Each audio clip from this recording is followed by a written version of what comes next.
Hello and welcome to Newsbreak. I'm your host, Nick Steffens.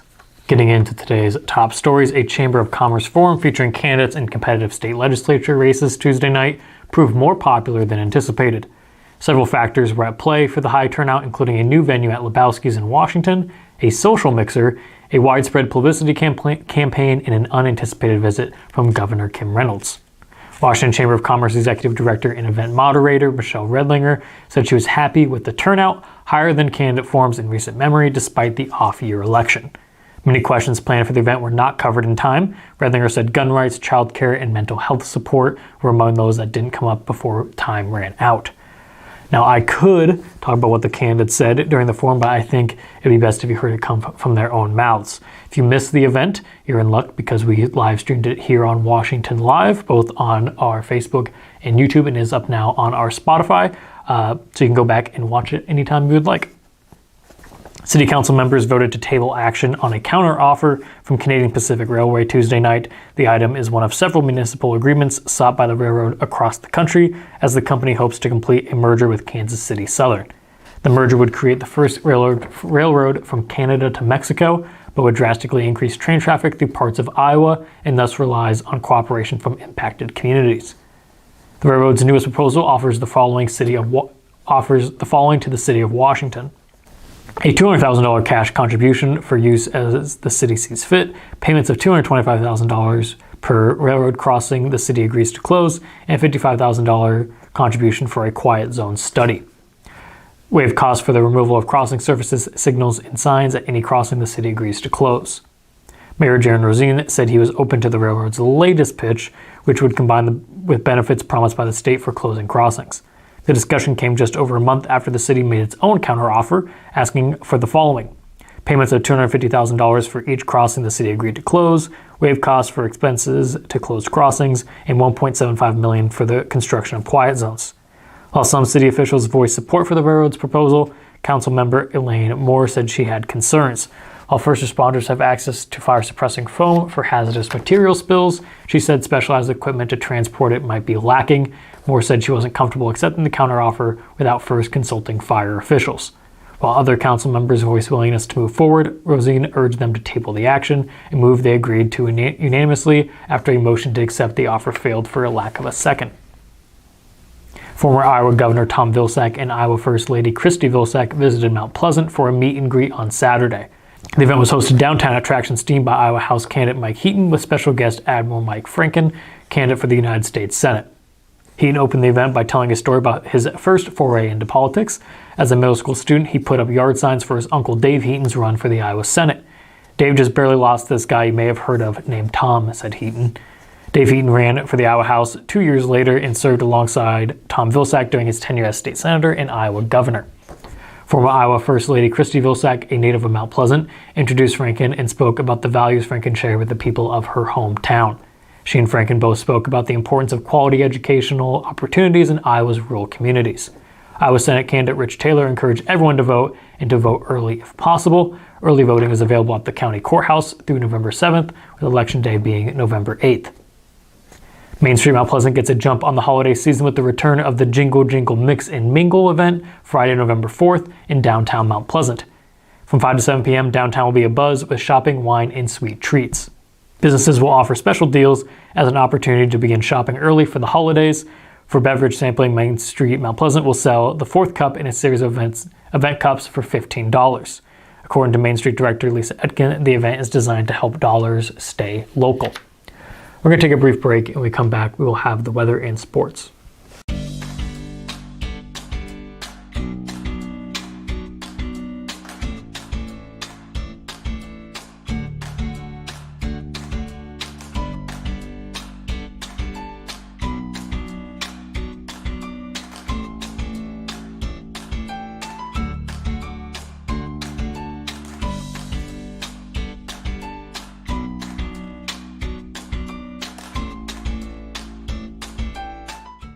At the Capper Auto Group, we put our customers' needs first and understand that everyone is as different as the vehicle they select. We offer new Ford, Chevrolet, Buick, GMC, Jeep, Chrysler, Dodge, and Ram vehicles in a friendly environment that puts you in the driver's seat. When it comes to service, we maintain factory-trained technicians and competitive pricing. The Capper Auto Group still believes that service after the sale provides the best customer experience. Come see the Capper experience for yourself.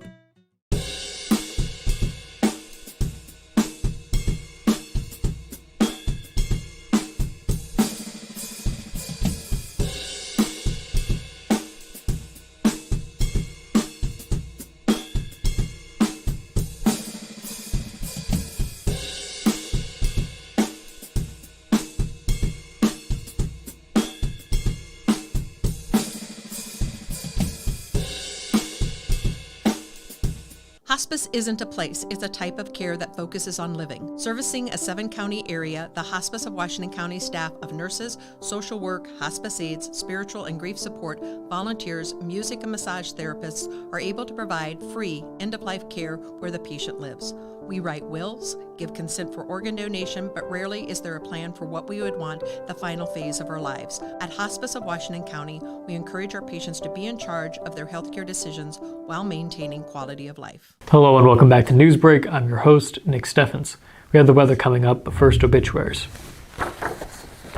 Bailey Joy Sommers of Mount Pleasant passed away on October 26th at the age of 2. Celebration of life will be held at 4 p.m. November 12th at the Masonic Lodge in Mount Pleasant. Olson Powell Memorial Chapel is in charge of the arrangements. Mariana E. Hackbarth of Mount Pleasant passed away on October 31st at the age of 85. Memorial services will be held at a later date. The Olson Powell Memorial Chapel is in charge of the arrangements.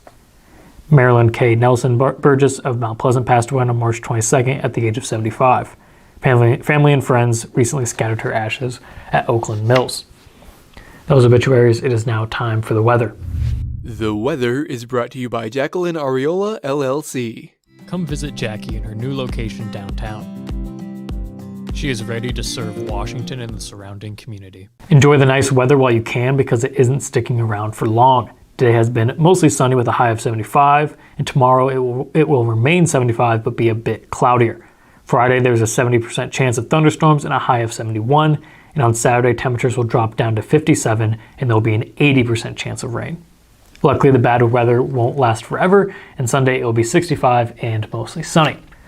We're going to take another brief break, and when we come back, I'll tell you about a local football team that has just one win away from making it to the Unidome.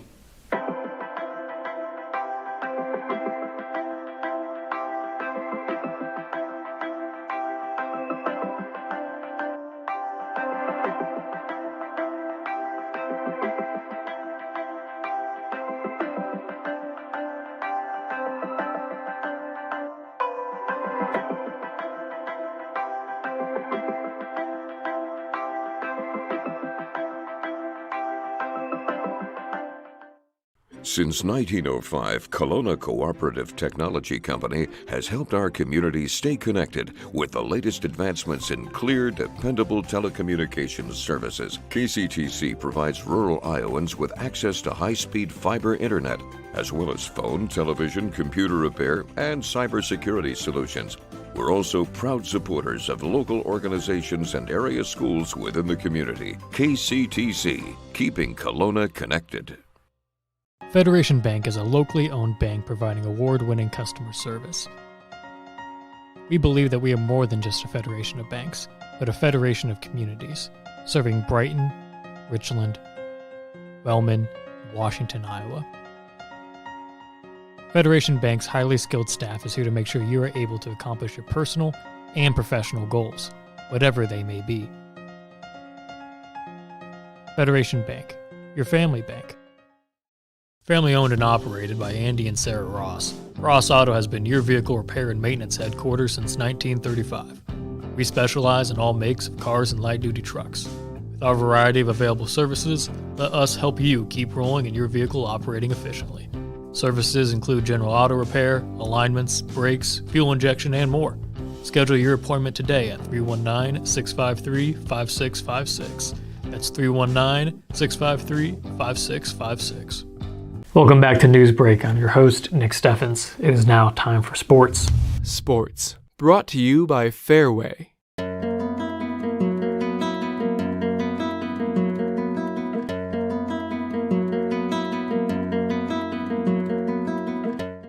On Thursday night, one of two teams playing on the Waco football field will be celebrating the accomplishments of their high school careers. Either number 2 Waco or Montezuma will be heading to the Unidome in the Class 8 player semifinals. It's a chance for the Warriors to jump one step further than last season when Waco lost a heartbreaker to Audubon 34-30 in this exact game. Both the Warriors and the Braves come in red hot. Waco comes in with an undefeated 11-0 record. Montezuma is 9-2, having won its last 6 games. Waco's stats aren't too eye-popping, mostly due to the blowout fashion of most of the Warriors' wins, but also due to an incredible balance between the pass and the run game. Quarterback Isaac Oswald has thrown for 1,313 yards and 21 touchdowns, while also throwing 5 interceptions. He also rushed for 182 yards and 8 scores. In big games, however, the Warriors have often relied on their workhorse running back, Simeon Reichenbach. Reichenbach has gobbled up yards, getting 1,187 of them and 26 touchdowns this season. The Waco defense has been as good as advertised all season. Not only have the Warriors stifled opposing offenses points-wise, but they also created 30 turnovers. As far as pure tackles are concerned, Drew Dyers leads the way for the Warriors. He has 82 on the season. The winner of the game will be playing in one of the 2 Class 8 player semifinals at the Unidome in Cedar Falls next Wednesday. That is the news for Southeast Iowa. I've been your host, Nick Steffens. This is the Southeast Iowa Union News Break, and I will see you next time.